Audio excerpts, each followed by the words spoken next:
이어서 제1차 본회의가 개의되겠습니다.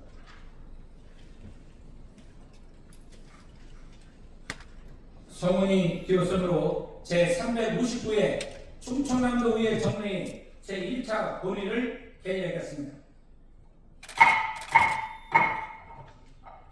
불출석. 다음은 비규칙 제33조 규정에 의하여 5분 발언을 진행하겠습니다. 먼저 이정호 의원님 나오셔서 발언하여 주시기 바랍니다.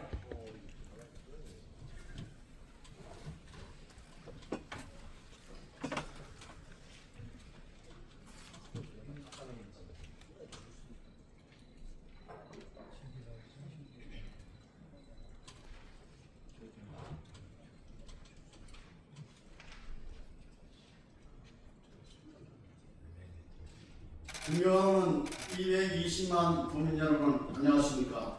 평양 출신 이정호 의원입니다. 5분 만에 기회를 주신 홍성현 의장님과 선배 동료 의원님께 감사의 말씀을 드립니다. 김태현 도지사님과 김지철 교육감님을 비롯한 국립자 여러분, 반갑습니다. 본 의원은 오늘 급태웅 지사님이 지난 5월 22일 환경부 장관을 만나 지천댐 신속 추진을 요청하신 것에 대한 강한 유감을 표명하고자 이 자리에 섰습니다. 천양 군민들과 천양군 의회에서 반대하는 지천댐 건설은 그 어떠한 경우에도 추진되어서는 안 됩니다. 법의원이 이미 지난 355회 임시회에서 모정 질문을 통해 지천댐 건설이 부당함을 지적한 바 있지만 정책 방향이 전혀 개선되지 않은 지사님이 지금 행보를 비판하지 않을 수 없습니다. 지역 주민들이 결사와 반대 여론에도 불구하고 환경부 장관을 찾아가 신속 추진을 요청하는 지사님이 저희가 청양군 비어본 지역 공동체 소멸은 아닌지 묻지 않을 수 없습니다. 본 의원을 포함한 충남 도민들이 이 점을 매우 심각하게 생각하고 있습니다. 행정은 주민과 함께 가야 비로소 행정이라고 부를 수 있습니다. 주민의 의견을 묵살하는 밀실협의, 중앙정부와 짠짠이 한듯한 일방 추진은 행정이 아니라 부를 수 없고 이런 것들을 불통이고 독설이자 독재라고 지혜야 올 것입니다. 주민 간 찬반 대립까지 첨예한 가운데 행정주의 주민협의체를 구성하여 운영한다는 것은 주민 사이를 이간하고 공동체를 파괴하여 대인건설을 강행하겠다는 지사님의 의지라고 봐도 무방할까요? 주민협의체 자체가 지역 주민의 신뢰를 얻지 못한 상태입니다. 이런 협의체로는 어떠한 공정성을 담보할 수 없습니다. 이런 협의체의 요청으로 선거전 여론에 영향을 미칠 수밖에 없었던 5월 30일부터 6월 5일까지 인접지역 국민들을 배제한 채 일부 수월지역 반경 5km 지역 민만을 대상으로 실시한 세대 방문 면접 조사 방식의 여론조사도 무효화하시길 바랍니다. 새 정부 이재명 정부가 들어섰습니다. 지천댐 건설 문제는 새 정부와 원전부터 논의하고 지천댐 건설이 가능은 공정한 과정을 통해서 오로지 천양 군민만이 결정할 수 있습니다. 도지사님께 강력히 축구합니다. 지금이라도 신속 추진 운운하는 행보를 멈추고 주민들의 목소리를 경청하고 진정성을 가지고 주민과 대화에 나서 주십시오. 주민들의 의견을 무시한 대인 건설 추진은 절대 성공할 수 없다는 점을 명심하여 주시기 바랍니다. 이상으로 오늘 발언을 마치겠습니다. 끝까지 경청해 주셔서 감사합니다.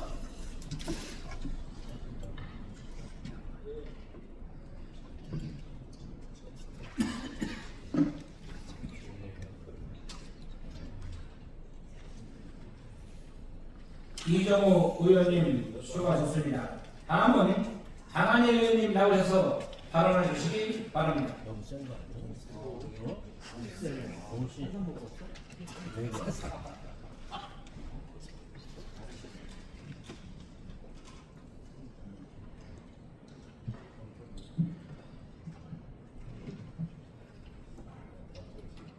사랑하고 존경하는 220만 충남 여러분, 예산 출신 강한일 의원입니다. 오늘 번호열에게 오늘을 기회를 주신 똥성위원 위원님과 공명 의원님께 감사드립니다. 오늘 번호열은 한국보건축박물관 고민의 품으로 돌아와야 걸어나고자 합니다. 우리 민족의 혼이 담긴 전통 목적 문화들은 수천 년 세월을 우리 민족과 함께 전해내려온 소중한 문화유산입니다. 이 문화유산을 지각적으로 보여주는 곳이 바로 예산군에 위치한 한국보건축박물관입니다. 이곳은 국가무형유산 대목장 전흥수 관장께서 자신이 전 재산을 투자하여 1998년 설립한 국내 유일 전통 목조 건축 전문 사립박물관으로 삼국시대부터 조선시대까지 시대별 대표 건축물을 전통 기법으로 정밀하게 보관한 모형 200여 점과 전통 건축 도구를 전시하고 있습니다. 숙명은 무석사 불량수전, 법주와 팔상전 등 이 건축가의 정수를 한눈에 볼 수 있으며 목재와 전통 연장 다양한 건축 기법을 직접 확인할 수 있는 체험형 교육공간으로서의 문화적인 가치도 매우 높습니다. 이처럼 건축박물관은 단순한 미니어처 전시가 아니라 전통기술을 실물로 구현한 교육형 박물관이며 목조 건축물이 가진 우주적 정밀성과 아름다움을 직접 체험할 수 있습니다. 박물관은 우리나라 대목장의 혼과 기술, 조상들의 철학이 오롯이 담긴 공간이자 미래 세대에게 우리 문화의 정체성과 자긍심을 심어주는 살아있는 교육의 장이기도 합니다. 더불어 수덕사, 추상호택과 함께 내포지역의 전통문화 벨트를 이루고 있으며 전통문화를 계속 교육하는 것은 물론 충남 문화관광 발전의 전략 자산으로 충분한 잠재력을 지니고 있습니다. 그러나 현재 보건축박물관은 재정난과 법적 행정력 불안정성 속에 조리구 이계노이자 2014년 수덕사가 인수를 결정하였지만 막대한 유지 보수 비용과 추가 투자 비용 부담을 감당하지 못하여 결국 운영을 포기하였습니다.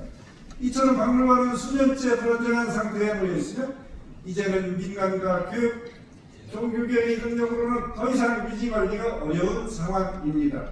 목조문화유산은 화재, 병충해, 습기, 노후화 등 외부 환경에 취약하기에 현 시점에서는 공공기관의 관리가 반드시 필요한 시점입니다.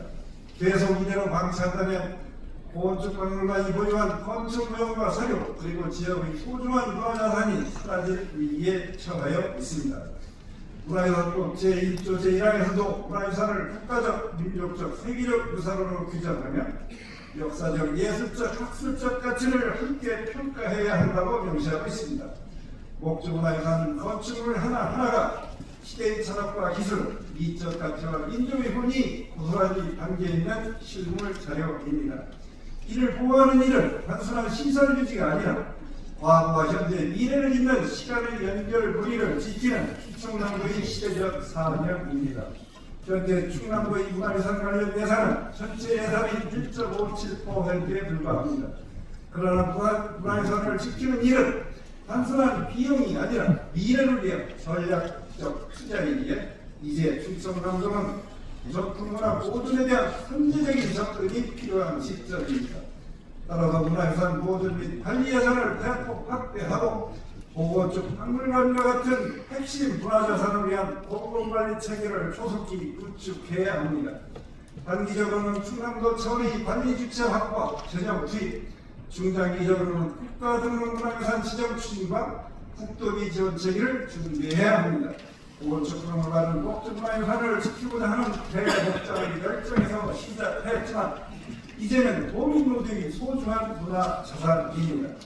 이 문화유산을 지키고 발전시키는 일은 우리 공동체 전체의 무한 책임이기에 보건축박물관이 충청남도의 귀중한 공공문화유산으로 새롭게 태어날 수 있도록 적극적인 관심과 아낌없는 성원을 부탁드리며 우리 후손들에게 소중한 문화유산을 온전히 선수될 수 있도록 함께 뜻을 모아주시기를 소망합니다. 경청하여 주셔서 감사합니다.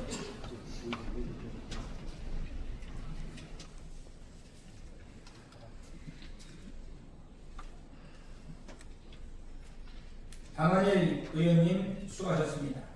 다음은 윤희신 의원님 나오셔서 발언해 주시기 바랍니다.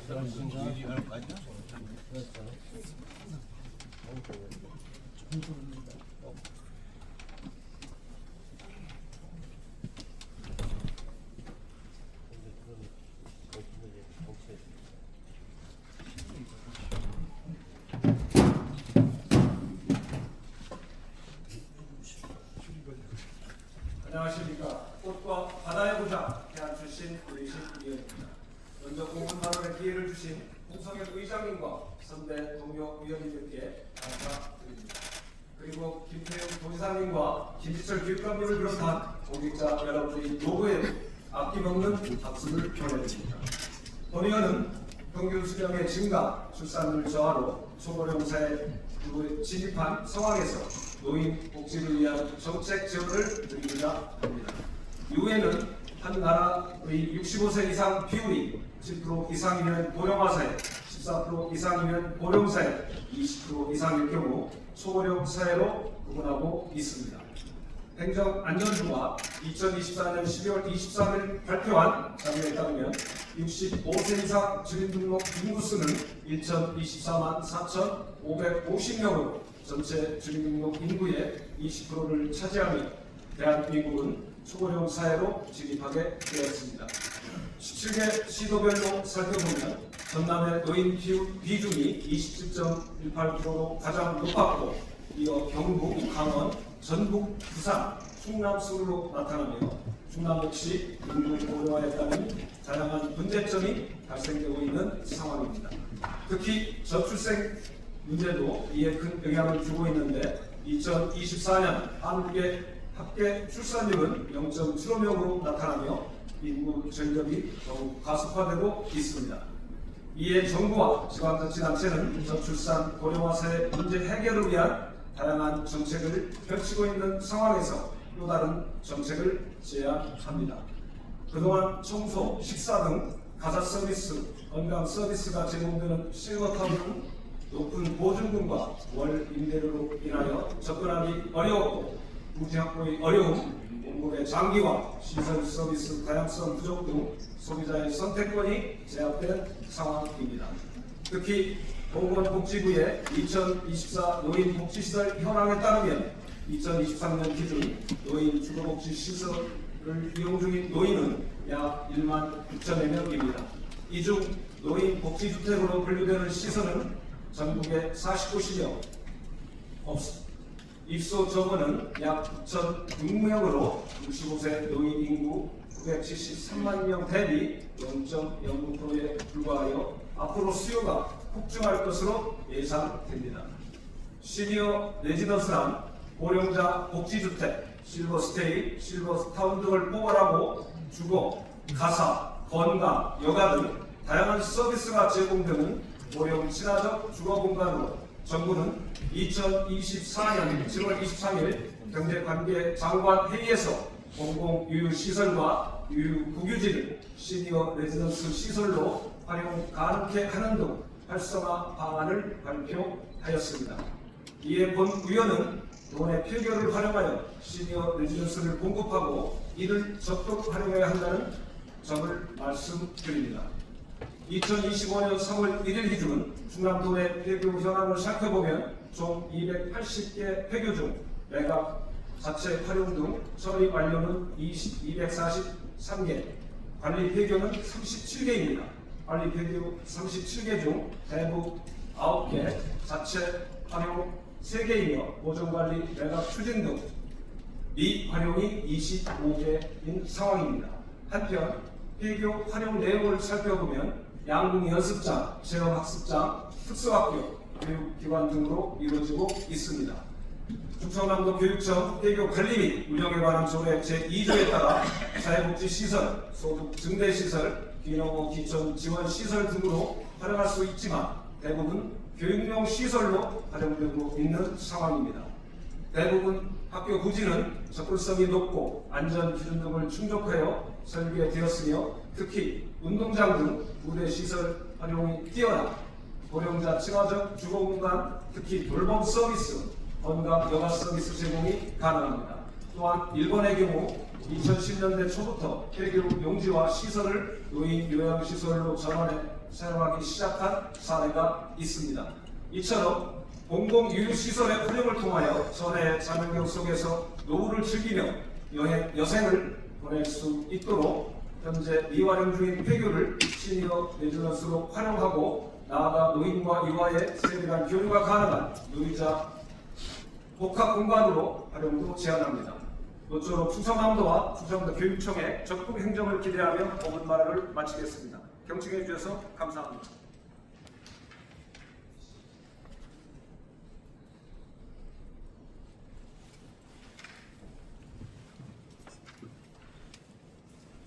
윤우신 의원님 수고하셨습니다.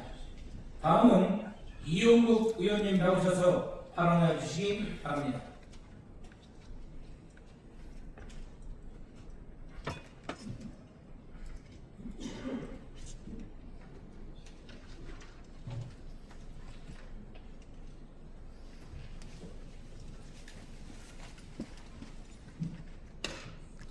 안녕하십니까. 서산 출신 국민의 이용국 의원입니다.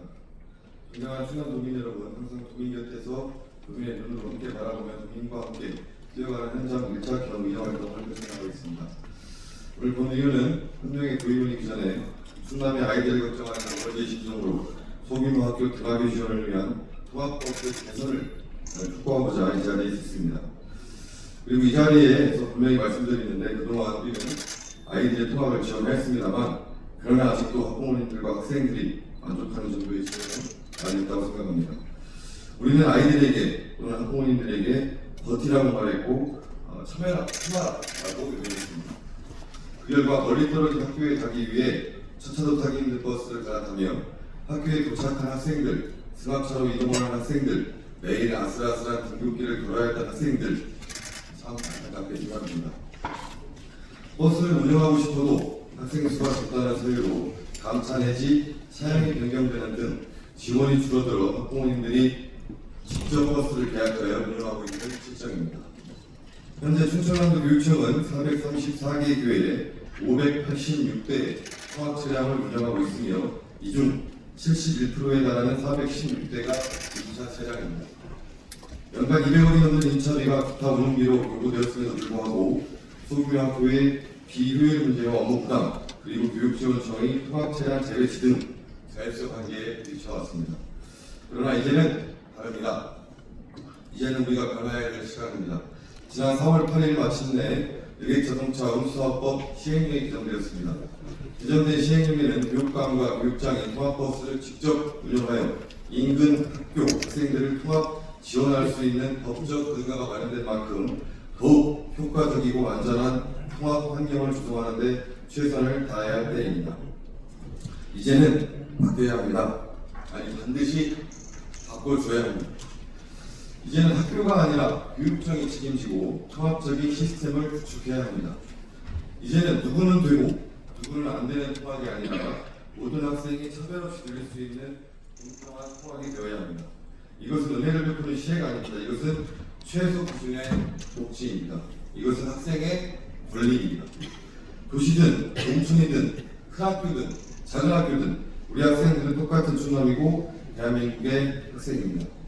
차별 없이 등하교할 권리, 위험 없이 입학할 권리, 그 당연한 권리를 더는 유예해서는 안 됩니다. 존경하는 교육감님, 이제 우리는 답을 내야 합니다. 법이 바뀌었습니다.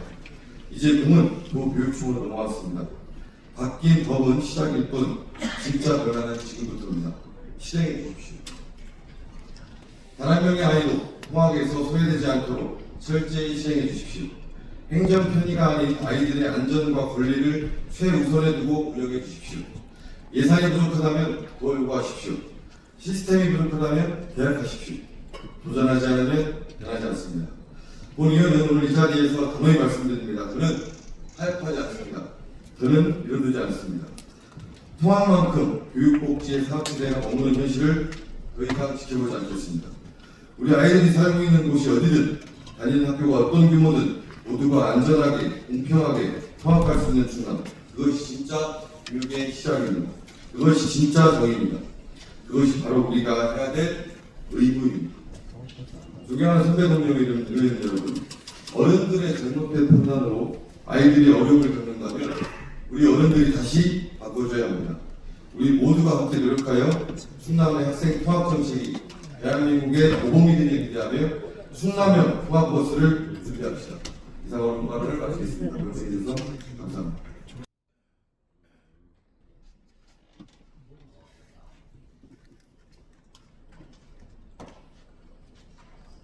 이용국 의원님 수고하셨습니다. 다음은 김욱수 의원님 나오셔서 발언해 주시기 바랍니다.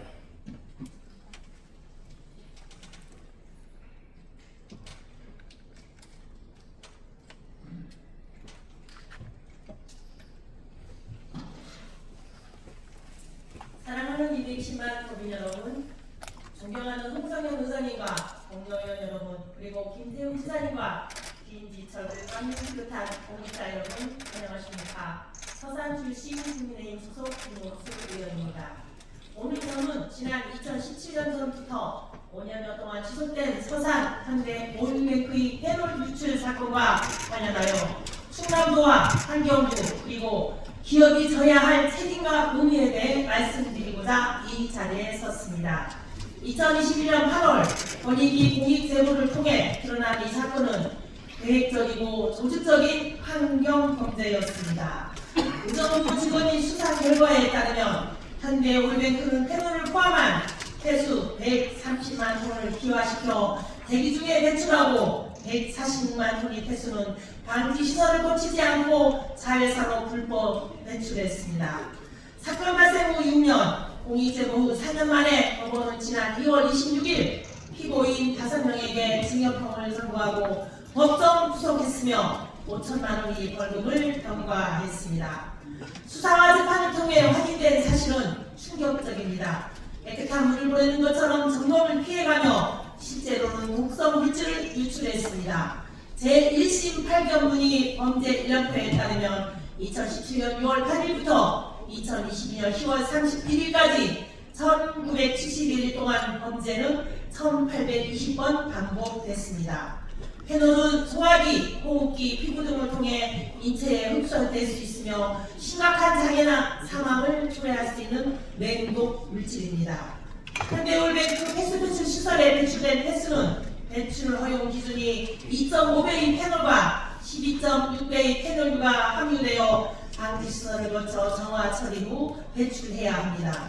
이런 물질이 5년 동안 여과 없이 충남 서산의 하늘에 뿌려진 것입니다. 이러한 고의성과 조직성이 분명한 사건에도 불구하고 현대올뱅크는 아직 진정성 있는 사과나 실질적인 재발 방지 대책을 내놓지 않았습니다.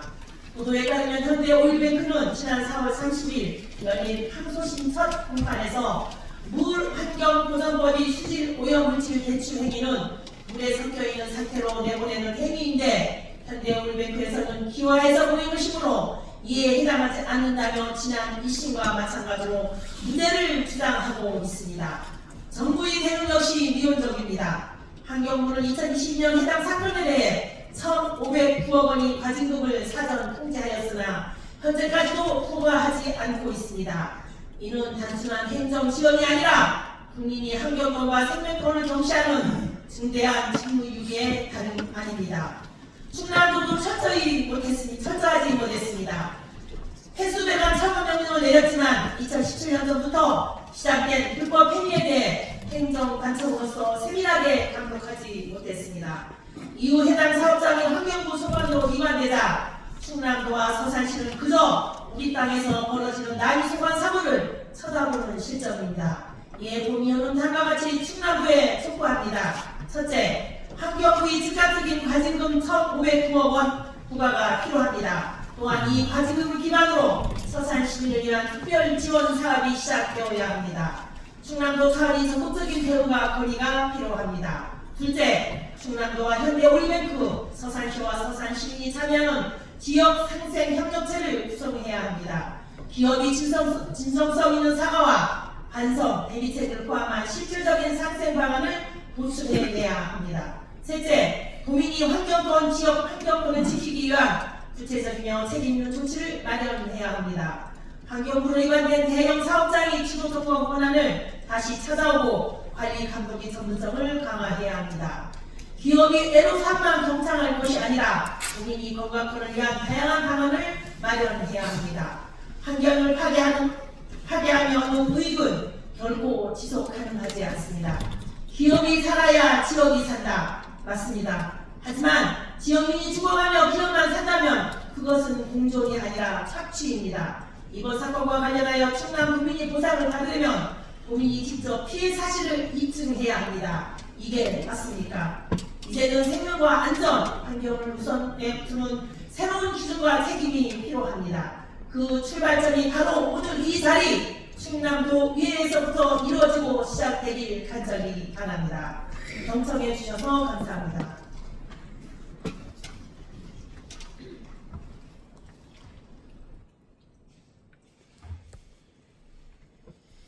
김목수 의원님 수고하셨습니다. 다음은 이재훈 의원님 나오셔서 발언하여 주시기 바랍니다.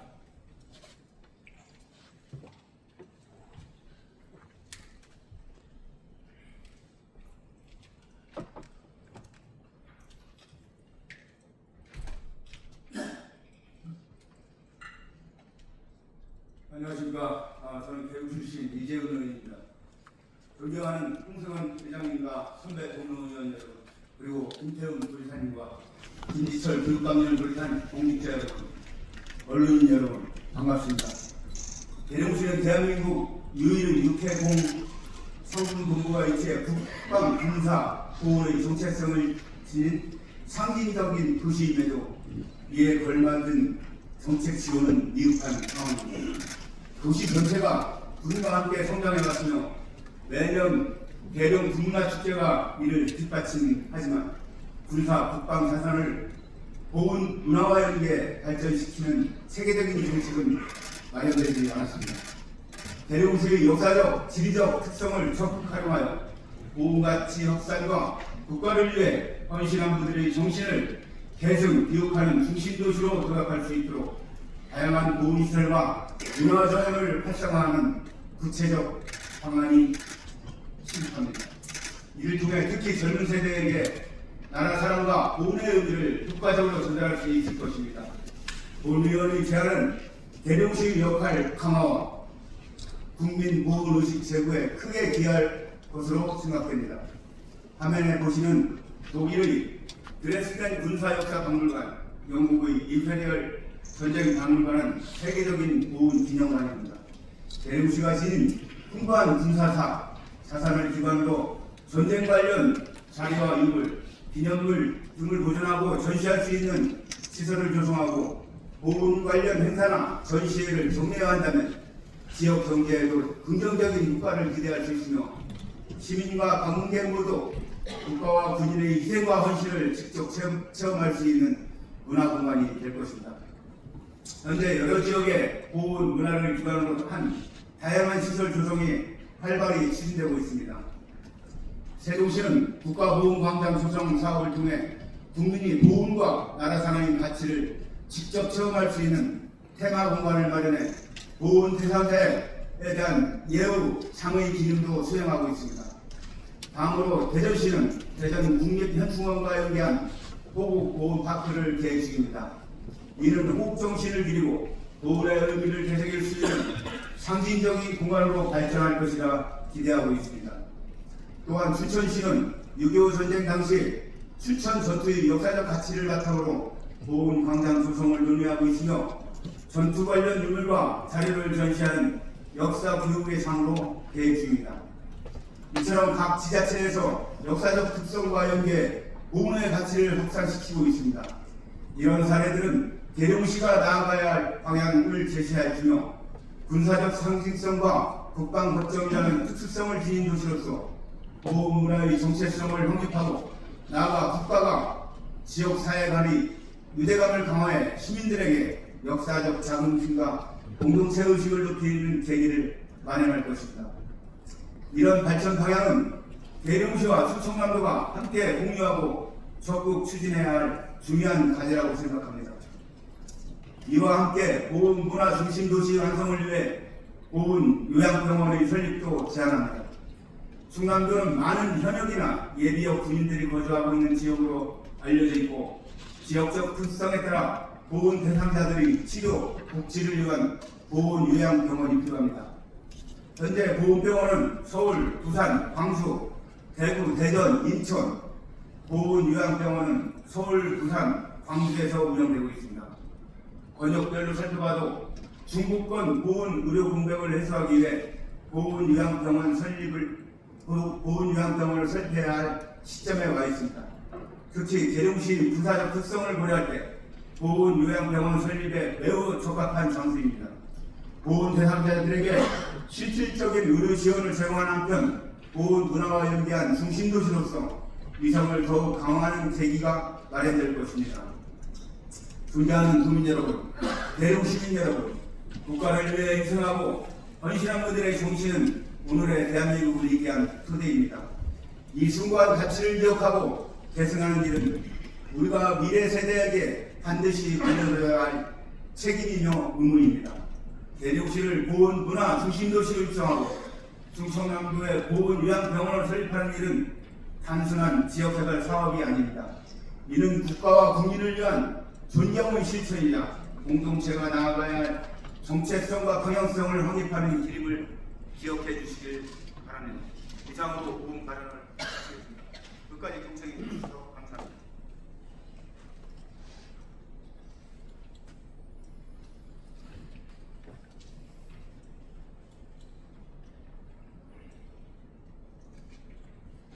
이재훈 의원님 수고하셨습니다. 다음은 윤기영 의원님 나오셔서 발언해 주시기 바랍니다.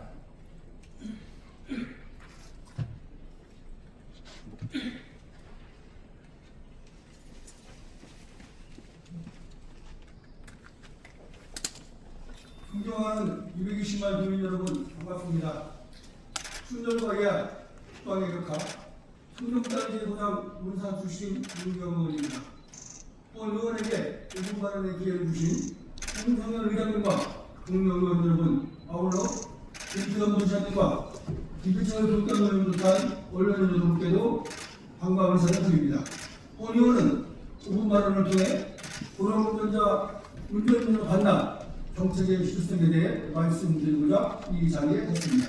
최근 도로운전자 수가 증가하면서 그에 따른 교통사고, 위험도가 커졌고 정부와 지자체는 운전면허 자진 반납을 유도하는 정책을 펼치고 있습니다.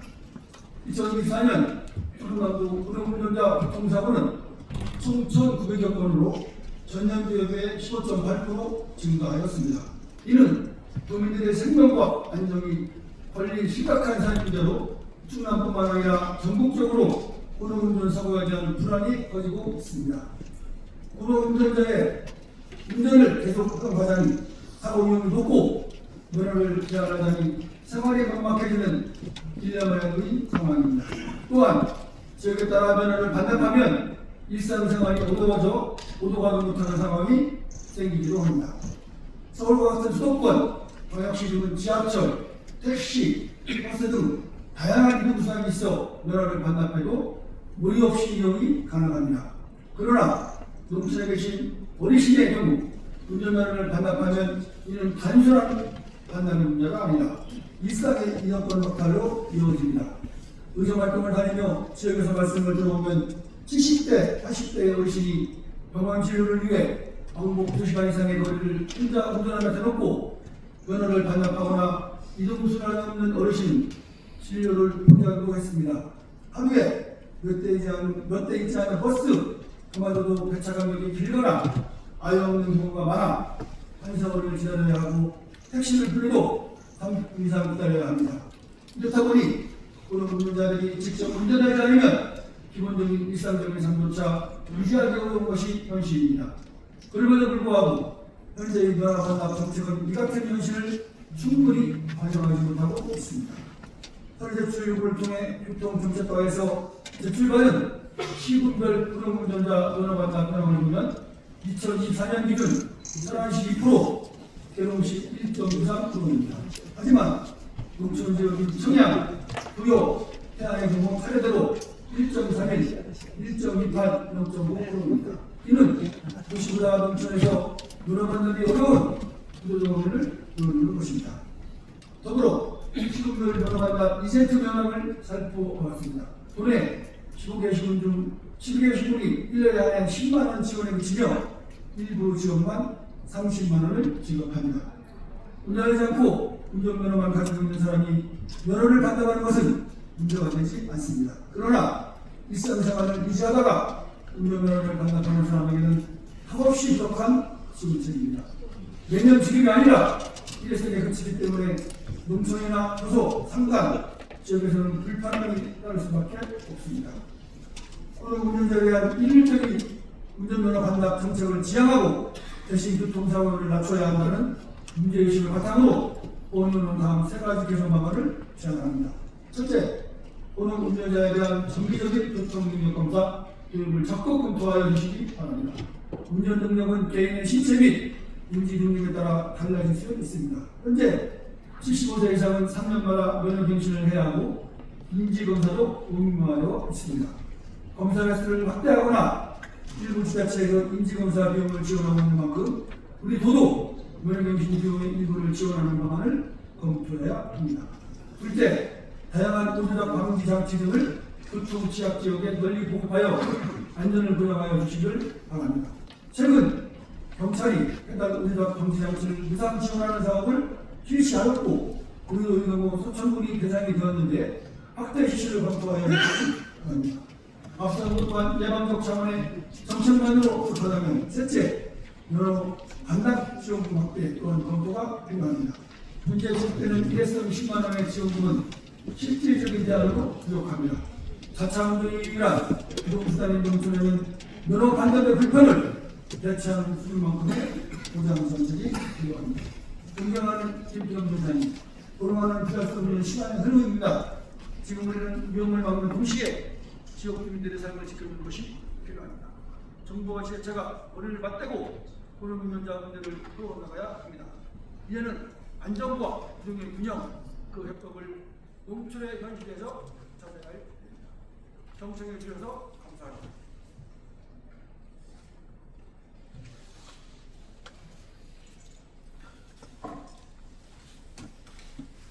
윤기용 의원님 수고하셨습니다. 다음은 최광희 의원님 나오셔서 발언해 주시기 바랍니다.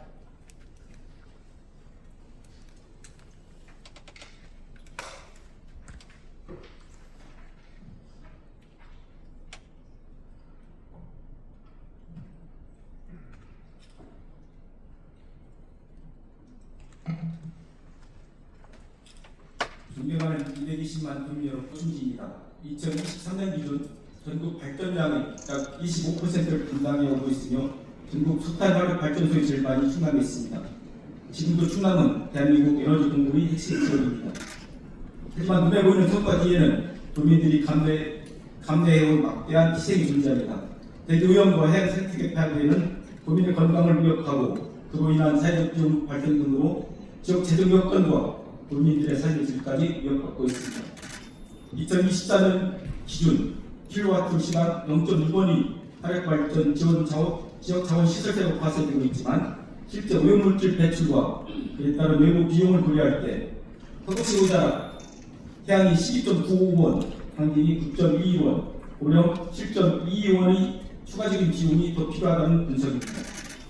지역자원 시설때는 지방정부가 조례를 통해 수요를 조정할 수 있음에도 화력발전은 현역수요 적용이 제한되어 충남의 재정 재고와 환경 개선에 심각한 불균형을 초래하고 있습니다.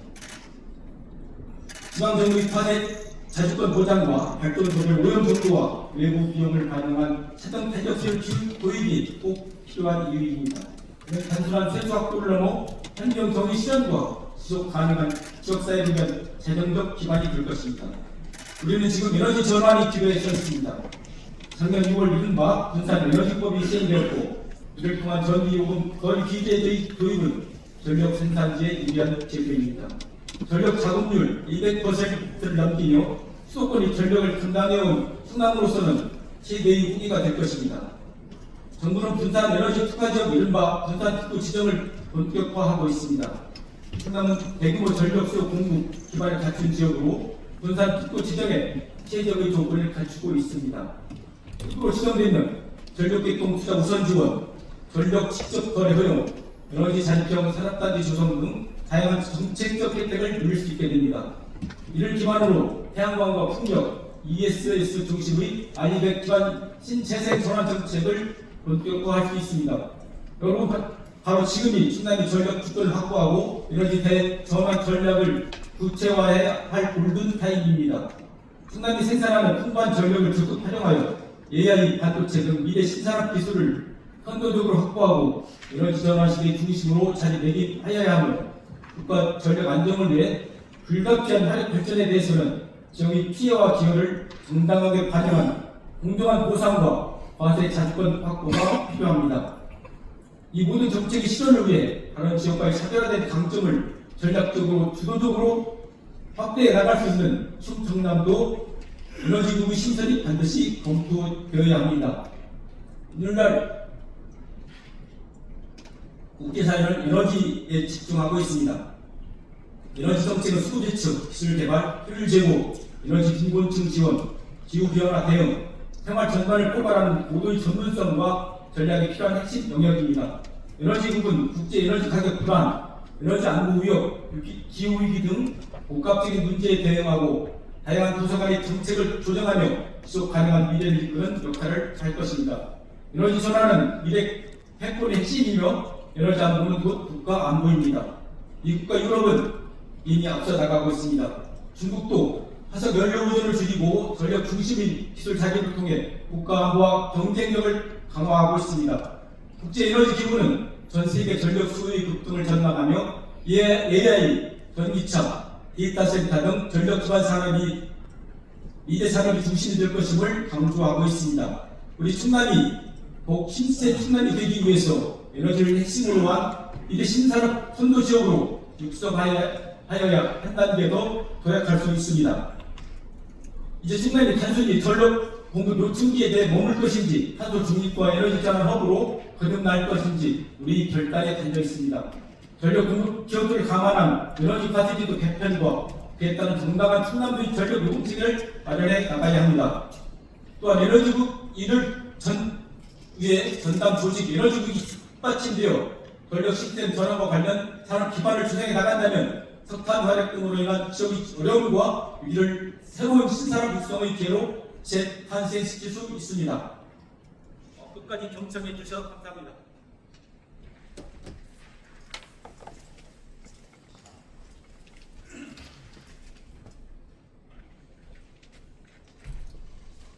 최강희 의원님 수고하셨습니다. 다음은 홍기호 의원님 나오셔서 발언해 주시기 바랍니다.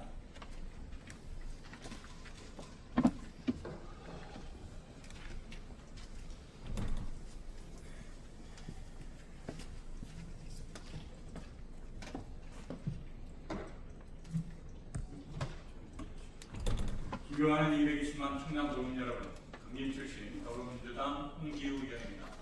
먼저 본 의원에게 5분 발언의 기회를 주신 홍성현 의장님을 비롯한 선배 동료인님들께 감사의 말씀을 드립니다. 김태형 지사님과 김기철 교육감님, 공직자와 언론인 여러분께도 반가운 인사를 드립니다. 본 의원은 오늘 충청남도 당진시 신평면 매사리 산 121번지에 소재한 당진시 향토문화 유적지 제11호 영웅바위가 충청남도와 당진시에 속한 소중한 문화유산임을 천명하고 영웅바위를 지키기 위한 충청남도 차원의 적극적인 대응과 홍보 정책을 주문하기 위해 이 자리에 섰습니다. 지난 3월 일부 언론사에서 경기도 초등생활교육과에 당진시 신평면에 소재한 영웅바위가 경기도 평택시에 소재한다고 표기하면서 사실을 왜곡하고 있다는 내용이 보도되었습니다.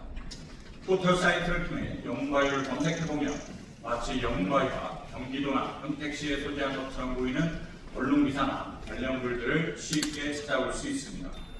영광에 대해 제대로 알지 못하거나 접해보지 못한 타시 도민들이 영광을 검색해본다면 경기도 또는 평택 소유의 문화유산으로 잘못 인식되거나 정보를 제공할 수 있습니다. 이는 단순히 소재 문제를 떠나 충청남도 그리고 경기시의 정체성과 자존심이 담긴 중요한 문제입니다.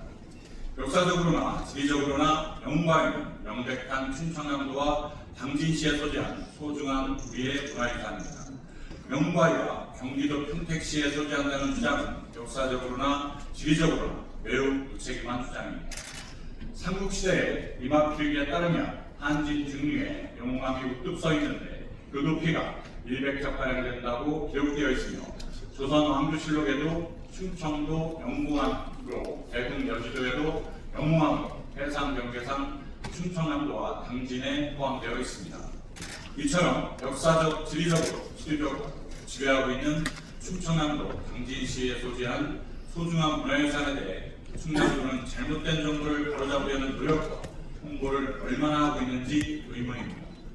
본 의원이 관련 부서에 해당 문제를 지적하자 언론 보도 이후 경기도 생활교과서에 관련 내용을 삭제를 요청하고 이를 확인했다는 답변을 받았습니다만 가장 큰 문제는 이러한 문제가 발생하기 전에 평소 우리도에 소재한 문화유산에 대한 관심을 두고 선제적으로 대응했어야 한다는 점입니다. 충남도는 지난 2021년 경기도와 도계 분쟁에서 최종 패소하며 당진시 신평면 매립지 대부분을 납득할 수 없는 이유로 경기도에 빼앗긴 아픈 선례가 있습니다. 신평면 매립지에 대한 실효적 지배를 평택시가 하고 있다는 이유와 평택이 육지로 유일하게 연결되어 있어 관리적 측면이나 효율성이 인정된다는 이유로 우리는 신평면 매립지 대부분을 평택에 넘겨줄 수밖에 없었습니다.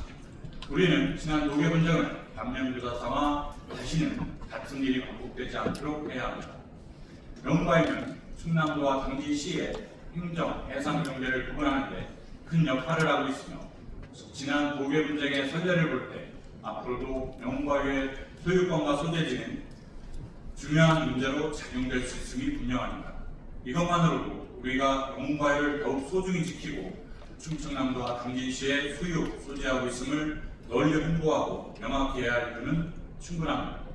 명과의 역사성과 문화적 가치 그리고 소재를 분명히 조명하는 홍보 자료 및 디지털 콘텐츠 등을 제작하여 도민은 물론 전 국민에게 알리는 사업을 추진해 주시길 바랍니다.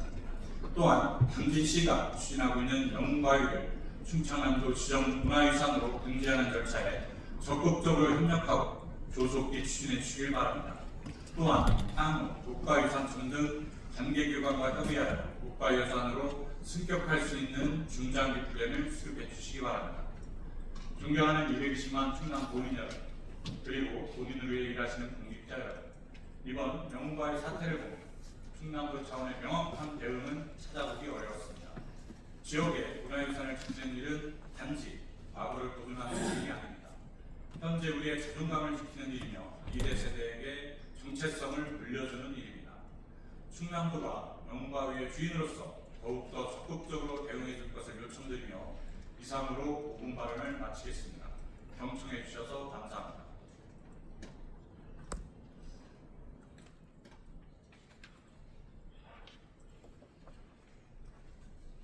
홍규 의원님 수고하셨습니다. 다음은 박정수 의원님 나오셔서 발언해 주시기 바랍니다.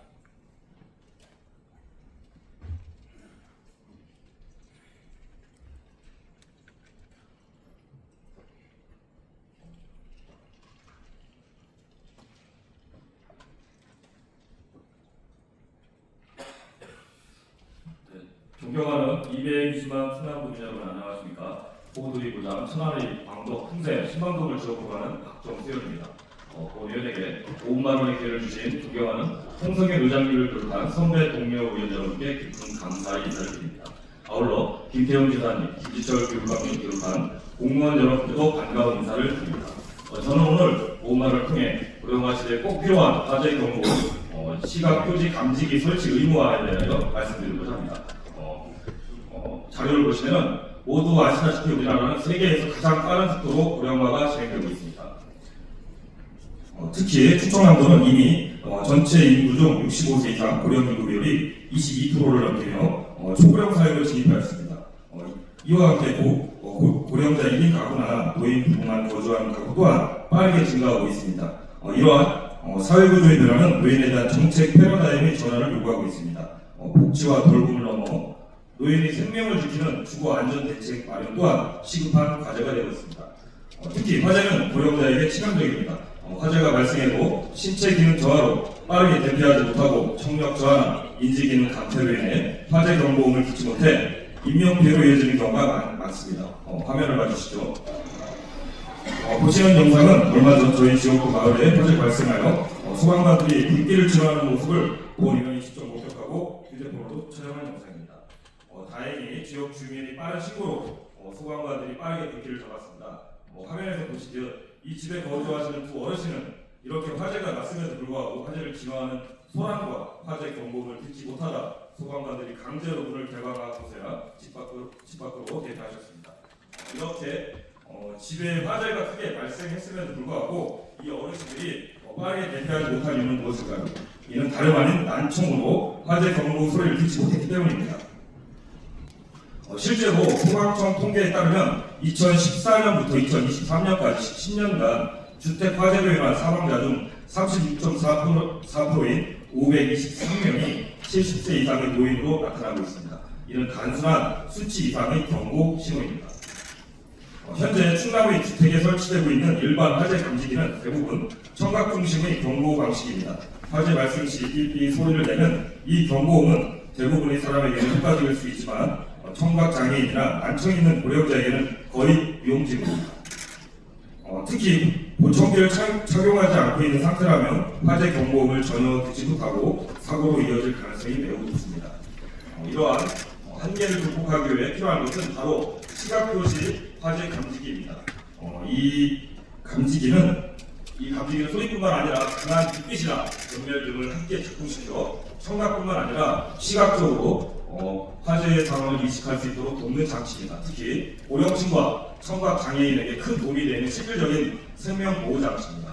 본 의원이 도청사와 의회 건물을 확인해 보려고 의도 가설치되어 있습니다. 자료를 보시면 우리 도는 2022년부터 2024년까지 3년간 시각장애인 3,238가구의 시각표시 감지기를 보급하였습니다. 하지만 이는 이제는 청각장애인뿐만 아니라 고령의 우리 부모님을 위한 시각표시 화재 감지기를 설치가 절실히 필요합니다.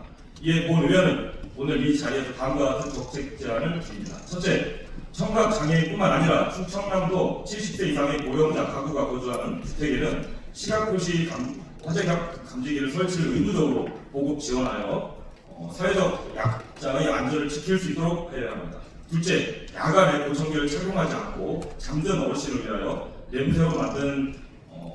냄새로 잠든 사람을 깨울 수 있는 화재 경보기 개발도 필요합니다. 가까운 일본에서는 청각장애인을 위해 화재 발생 시 고추냉이 냄새를 분사하는 화재 감지기를 개발하기도 하였습니다. 셋째, 노후주택과 농촌 지역 주거지를 중심으로 소방서와 복지부서가 협력해 화재 감지기 설치, 점검, 관리 체계를 구축 강화해야 합니다. 특히 농촌에 고립된 고령자에게는 설치뿐만 아니라 사후 점검과 유지관리 체계가 도입되어야 할 것입니다. 예방은 치료보다 효과적이고 비용도 적게 듭니다. 시각표시 감지기 하나가 한 생명을 구할 수 있습니다. 이 감지기는 단순한 장비가 아니라 고령자에게는 생명을 지키는 빛이자 위험을 알리는 희망의 신호가 될 것입니다. 존경하는 지사님, 누구나 홀로 위험 속에 방치되지 않는 사회, 모두가 안심하고 노년을 즐길 수 있는 사회를 만드는데 함께해 주시기를 간곡히 부탁드립니다. 이상 5분 발언을 마치겠습니다. 끝까지 경청해 주셔서 감사합니다. 잘하셨습니다.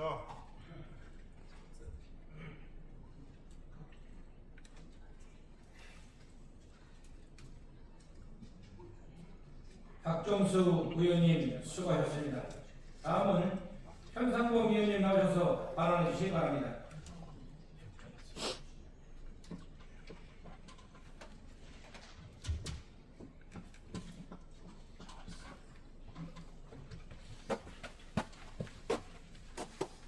존경하고 사랑하는 220만 도민 여러분, 홍성영 의장님과 선배 동료 의원 여러분, 김태형 도사님과 김지철 교육감을 비롯한 공직자와 언론인 여러분, 안녕하십니까?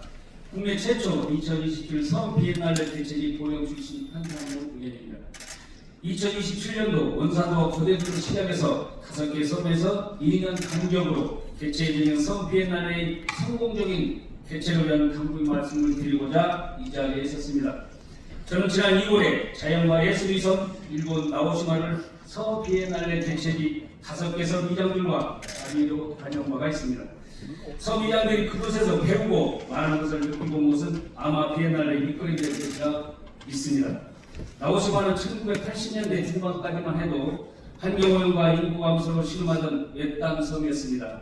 이런 섬을 완전히 바꿔놓은 것이 1987년 시작된 나오시마 프로젝트입니다.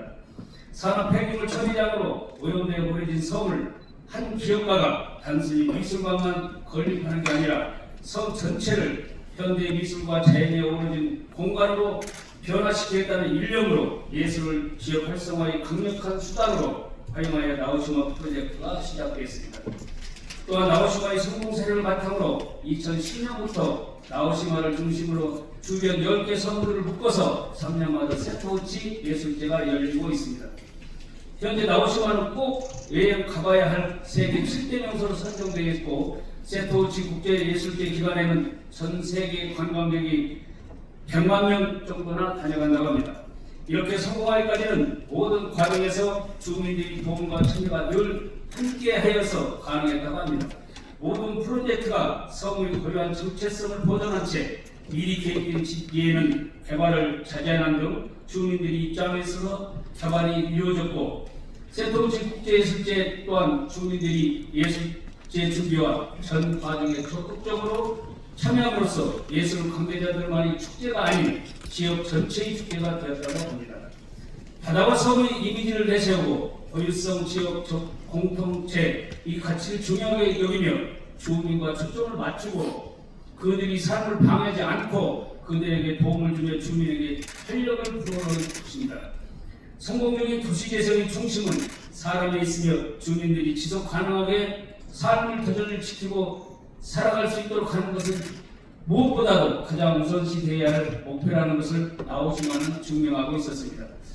무엇보다 주민 스스로가 애정을 가지고 스스로 프로젝트를 홍보하고 안내하는 등 자발적으로 참여했기에 나오시마 도시재생에는 그곳만이 색이 더 잘 묻어나고 있었습니다. 나오시마의 주민 참여형 프로젝트는 집 앞 화단을 가꾸고 그곳에 마을과 관련된 소품을 장식해놓고 관광객들에게 고유 음식을 제공하며 길을 안내해주는 사소한 일들이 모두 주민 참여했습니다. 세토우치 국제예술 관계자의 말로는 섬의 주민들이 이 예술제를 거듭할수록 예술에 대한 이해와 참여도가 높아지고 예술의 속에서 한다는 자긍심까지 생겼다고 합니다. 16km의 둘레의 작은 이 섬을 찾는 관광객은 연평균 65만 명 이상이며 관광이 살아나자 인구도 늘었고 특히 젊은 사람들이 늘어서 집이 부족하다고 합니다. 그리고 나오시마의 성공 사례는 오늘날 국내 많은 지자체들이 롤모델이 됐습니다. 존경하는 김태현 지사님, 우리 섬비엔날레가 한국판 나오시마 세토우치 국제예술제가 됐으면 하는 절실한 바람입니다. 국내 최초로 섬을 주제로 열리는 섬 비엔날레의 개최는 충남의 섬을 알릴 수 있는 매우 중요한 기회라고 생각합니다. 2027년 섬 비엔날레 성공 개최를 위해서 사람들만 많이 찾는 섬 말고 섬 하나하나가 갖고 있는 고유한 가치와 중요성을 발견해내는 노력이 우선하였으면 좋겠습니다. 섬을 표전 삼아 오랜 세월 섬을 지키고 살아온 주민들이 더 큰 자긍심을 가질 수 있도록 섬 비엔날레의 목표가 섬과 섬 주민이 지속성이 되어야 합니다. 방문객들이 섬을 찾았을 때 불편함이 없도록 재생하고 복원하되 해양 생태계 회복과 섬 문화와 전통을 중시하는 재생과 복원을 통해 진정 그 섬만이 갖고 있는 섬다움을 회복할 수 있기를 바랍니다. 비록 제가 예를 놓기 위해 나오시마의 예를 들었지만 저는 우리 섬 비엔날레가 단순히 나오시마 성공을 사례를 답습하기를 바라는 것은 결코 아닙니다. 섬 비엔날레가 우리 충남만이 색깔이 더해져서 사람과 바다, 섬의 상생관계를 맺으면서 그 가치를 더할 수 있는 새로운 성공 사례가 되길 간절히 희망하면서 5분 말을 마치겠습니다. 감사합니다.